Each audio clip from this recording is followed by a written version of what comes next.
Hi everyone, my name is Brianna and I'm the new host for Tuesdays. If anyone knows what we call Tuesdays here, feel free to enlighten me, because I have no idea. I know that Wednesday is Wednesday Warriors and Saturday is Spirited Saturdays and Sunday is Smashing Sundays, but I don't know what we call Tuesdays. And if you'd like to know more about me, you can check out my audition video for WeRfreEDomFighters. It's called Brianna's Lessons, and I will also be uploading that. And if you have any questions, feel free to ask me. I want to support you guys in the best way that I possibly can. So just feel free to ask me whatever you want. Before I start this week's topic, I really want to say a thank you to the WeRfreEDomFighter ladies. First of all, for letting me vlog on this channel, but more importantly, they showed me that recovery was possible because they were real girls that actually did it. And it wasn't just some concept that was talked about in therapy. I realized that it could be done.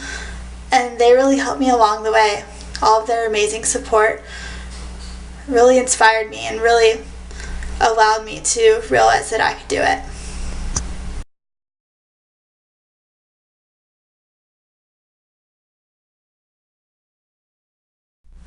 And honestly, everyone can recover. Recovery was one of the hardest things I ever did in my whole life. But it is possible, and it can be done. If you put it first in your life, and you never ever give up on it, you can recover too. Today's topic is free and structured healing. It's so important to have time to just be and do whatever you would like to do. So I'm going to talk about the ways that I organize my time so that I can make the most out of it.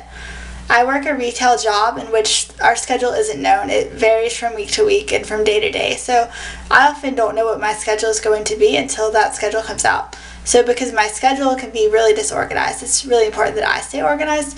So every night before I go to bed, I make a to-do list. First, I put my work schedule on that. So let's say I work from 10 to 7. So I know from 10 to 7 I have to be at work.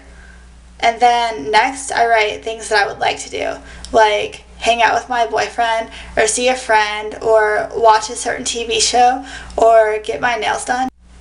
And then I write down other things that have to be done that day, like make a phone call or go to the bank or make the WeRfreEDomFighters video. It just depends. After I write all that down, I decide how I'm going to structure my day. Maybe I can make that phone call before work, or maybe I can go to the bank on my lunch hour. But I have to disclaimer this, guys. Definitely eat your lunch before you do anything else. I was so guilty in the past of thinking I could do something more productive during my lunch than eat, but that didn't work out very well at all. It's definitely more important to eat your lunch, so definitely do that, guys. That should definitely be on your to-do list. Definitely make sure all of your physical needs are met on your to-do list, including eating and sleeping. I'm not perfect, guys. I still struggle because I want to be productive, so sometimes I don't sleep enough, but I'm working on that. I find that if I use my to-do list as a guide during the day, I'm much more productive and I'm happier because I get to do the things I want later. So that really helps me. For example, being a WeRfreEDomFighters vlogger is really important to me, but I didn't think I would have the time for it. But it was something I really wanted to do and something that I needed to do to help other people that helped me.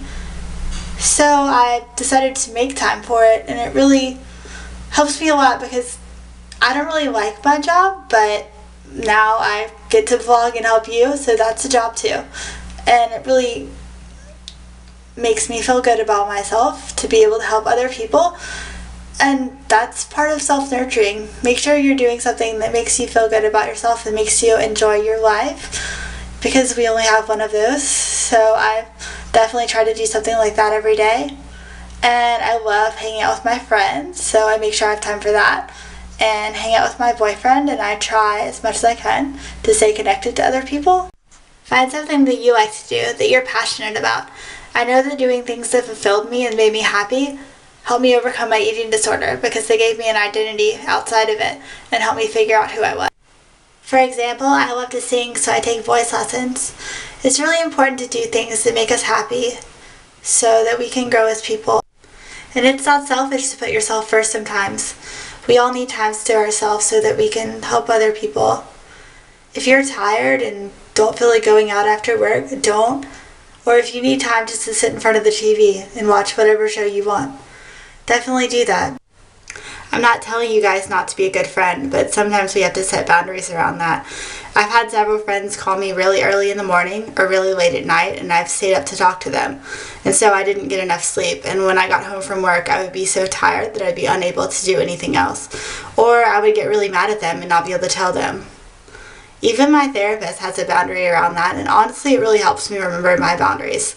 She says that if it's after 9 o'clock that you shouldn't call her unless it's really an emergency, so that helped me set boundaries too. It was so hard for me to learn to put myself first. You don't have to be available to everyone 24 hours a day.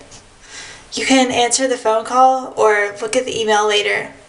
Or if your friend calls you in the morning and you're not done sleeping, you can listen to the voicemail later.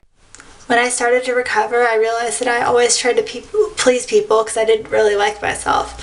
And I thought that if I was the best friend in the world, that people would love me and that everything would be okay. But that self-love and that self-acceptance has to come from within. But at the same time, I didn't feel worthy of those friendships or worthy of doing things that would make myself happy. For example, I really love fashion and makeup and things like that, but when I was sick, I didn't let myself wear makeup or didn't let myself wear good clothes because I didn't think I was worthy of that. But so when I started to recover, I decided that one day a week I would let myself do things like that. And now I love putting on makeup and doing things like that, but that took a really long time, but it was a process. I don't know if you guys can see my hair, but it's really significant to my recovery and how far I've come. I'm naturally brunette, which you can probably see, but I have 3 colors of highlights. The blonde represents the summer, which is my favorite season. I love summer. It's the best. I just love being warm and going to the pool and the sunshine. And the red represents my recovery and freedom. It's a really fun color. And the darker brown actually represents the winter, which normally I don't like. But I think me and my boyfriend are going to start living together in the winter, so I'm actually really looking forward to that for the first time. It's really important to take time for yourself and do things that you love and enjoy. My therapist says that she loves helping people create the life they want.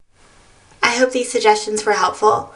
It's my belief that if we do what we love, good things will always follow. Thank you for watching and have a beautiful day.